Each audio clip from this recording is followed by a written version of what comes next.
আজকে তোমাদেরকে পরিচয় করাবো এই যে আমাদের টুকু ছাদের উপরে চলে এসেছে।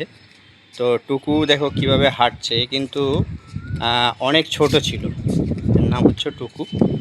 আর এ অনেক ছোট ছিল, আর এর এখন মিনিমাম 5 বছরও বেশি হবে, হয়ে গেছে এরকমই হবে, হয়তো থেকে বেশি হবে। তো ও দেখো, ও কিন্তু ওর জায়গা মতন এসে ও পটি করছে। তো খুব শান্তশিষ্ট, রেগে গেলে কিন্তু কাউকে ছাড়ে না, দেখতেই পাচ্ছ। এই দেখো কীভাবে শান্তশিষ্ট, দেখো কিন্তু রেগে গেলে কিন্তু প্রচুর, ওই দেখো কি করছে দেখো খালি। হ্যাঁ, জল রাখা আছে, দেখো জল ওর, ওই দেখো জলটাকে ফেলে দিল।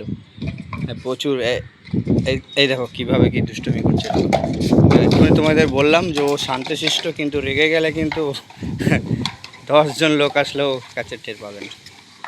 এমন দেখো, এটা হচ্ছে অবলা পশু, ওদেরকে পোষ মানালে ওরা পোষ মানে, ঠিক যেভাবে বলবে সেভাবে ওরা শোনে, কিন্তু ওরা শত্রুদের দেখলে ওরা চিনতে পারে।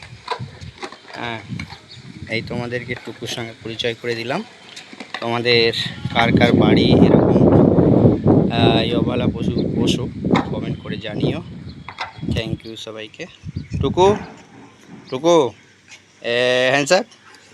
কিন্তু আমি তো অচেনার লোক, ওই জন্য ও হ্যান্ডস আপ আমাকে দেবে না, হয়তো ওর সঙ্গে আমি বন্ধুত্ব করতে পারিনি ওই জন্য। হ্যাঁ, নাহলে কিন্তু সব কিছুই করে। হ্যান্ডস আপ বললে হ্যান্ডস আপ, স্ট্যান্ড বললে স্ট্যান্ড, আর সিট বললে সিট ডাউন, সব কিছুই করে।